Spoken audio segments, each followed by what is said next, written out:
You're listening to Emerson Whitner's NXT Report on the Angry Marks Podcast Network. Good morning, good afternoon, and good evening.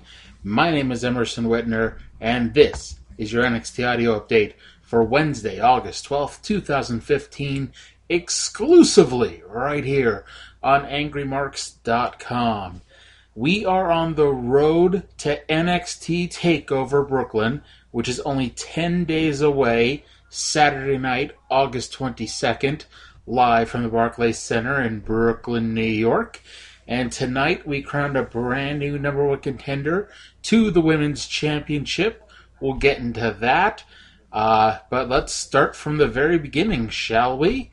The show began with NXT General Manager Mr. William Regal confirming that yes, the Finn Balor-Kevin Owens match for the NXT title at NXT TakeOver will be a ladder match. He laughed at the idea, though, that he would try to screw Kevin Owens out of the title and did insincerely wish both men the best of luck. So we'll see what goes from there. I've been predicting for the last 6 months that he was going to turn heel. So, who knows if it'll actually happen at this point. First match saw Ty Dillinger take on Solomon Crowe. I believe this was Solomon Crowe's first match since Kevin Owens gave him the powerbomb on the ring apron about 3 months ago. And this is Ty Dillinger's re-debut, now using the Perfect 10 gimmick, where, if you remember, Diamond Dallas Page used to do something similar, where every time he'd do a move, he'd actually have Kimberly at ringside holding up a sign that said 10. But instead, Dillinger doesn't have a pretty girl. Instead, he holds up his hands indicating the number 10, or he actually holds up the sign himself as well. Now, Dillinger, he's just as good as he was 6 months ago when he was teaming with Jason Jordan. Of course, they could never team up for longer than a week ahead of time. Crowe did his unique ways to do everyday moves, but this was a Ty Dillinger match. Ty pulled down his knee pad, which led to Crowe's comeback. Crowe did hit the Diamond Cutter at one point, but no one reacted to it. Actually, I should be more surprised because he hit the RKO, actually, and no one reacted to it. Finally, Ty won with a move where it was kind of like Gail Kim's Eat Defeat, only instead of using the bottom of his foot, Dillinger used Crowe's face and pulled it into his knee instead. And he got the 1, the 2, and the 3. Earlier today, Mojo Rawley and Zack Ryder had a meeting. Ryder asked him to stop calling him at 3 in the morning and wondered why Mojo was in his gear, even though they didn't have a match. Mojo was yelling and screaming and talking about how last night he got 12 chicks at the club, and Corey Graves, being the horrible commentator he is, called him a liar. Baron Corbin defeated Axel Tischer. You know the story of this match. The fans chanted boring at Baron before the match even started, and before I could even finish the sentence I'm speaking, Baron won with the end of days. After the match, Baron took the mic, calling himself the real deal. R.D. Reynolds of WrestleCrap did not come out and challenge him to a match. Instead, Steve Cutler ran out and immediately got laid out as well. He announced that no one gets up from end of days, and that brought out Samoa Joe. Joe came out. The fans went ape. Joe challenged him to a match, and Baron pointed out that he already had a grueling fight with 2 different men, which lasted about 40 seconds total.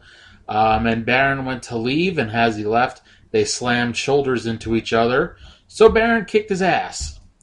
I'm not joking. Baron dropped him over and over again with punches to the face.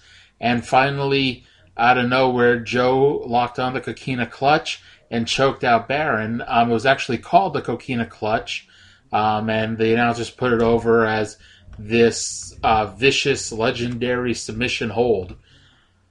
We got a new bullfit video. He threw medicine balls at the ground and lifted some weights. Tyler Breeze cut a promo with his phone, calling Jushin Liger Yushin with a Y. Maybe he thought he was fighting Yushin Okami. I don't know. But either way, Breeze referred to himself as the face of the rising sun. Finn Balor versus Marcus Louis. It has now been 11 months and 1 day since Louis lost his hair when Sylvester Lefort lost a hair versus hair match to Enzo Amore. Louis' hair still hasn't grown back.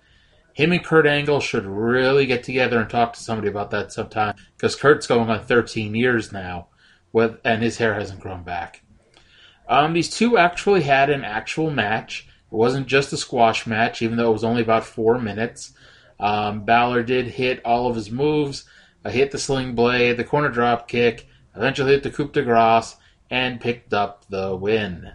After the match, Balor was walking back up the ramp, when Kevin Owens ran out and attacked Finn.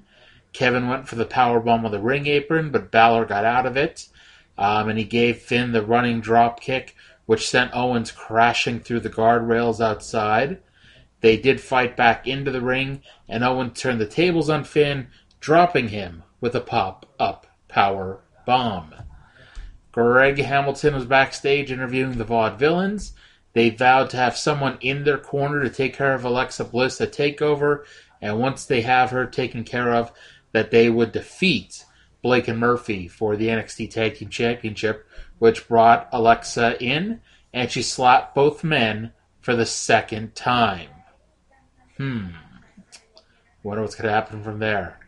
I do have this knot in the pit of my stomach that the girl they're going to bring out is Eva Marie. I just hope I'm wrong. An Apollo Crews training video aired.